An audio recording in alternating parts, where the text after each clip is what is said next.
There's no feeling more intense than starting over. If you deleted your homework the day before it was due, as I have, or if you left your wallet at home and you have to go back after spending an hour in the commute. If you won some money at the casino and then put all your winnings on red but it came up black. If you got your best shirt dry cleaned before a wedding and then immediately dropped food on it. If you won an argument with a friend and then later discovered that they just returned to their original view. Starting over is harder than starting up. If you're not ready for that, like if you've already had a bad day, then what you're about to go through might be too much. Feel free to go away and come back. I'll be here. Alright, thanks for coming with me on this trip. I'll understand if you have to take a break at any point. Just find a safe place to stop and quit the game. Don't worry, I'll save your progress, always, even your mistakes. This game is a homage to a free game that came out in 2002, titled Sexy Hiking.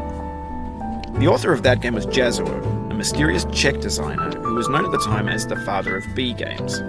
And B games are rough assemblages of found objects.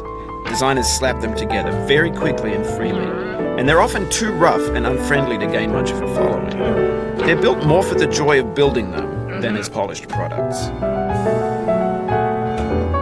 In a certain way, Sexy Hiking is the perfect embodiment of a B game. It's built almost entirely out of found and recycled parts, and it's one of the most unusual and unfriendly games of its time.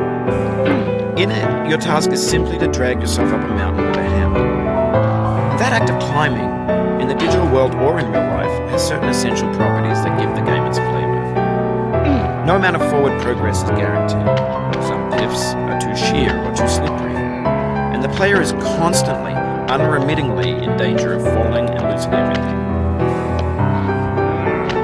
Anyway, when you start Sexy Hiking, you're standing next to this dead tree that blocks the way to the entire rest of the game. It might take you an hour to get over that tree. A lot of people never got past it. Prod and poke at it, exploring the limits of your reach and your strength, trying to find a way up and over.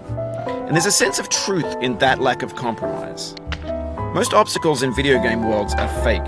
You can be completely confident in your ability to get through them once you have the correct method or the correct equipment or just by spending enough time.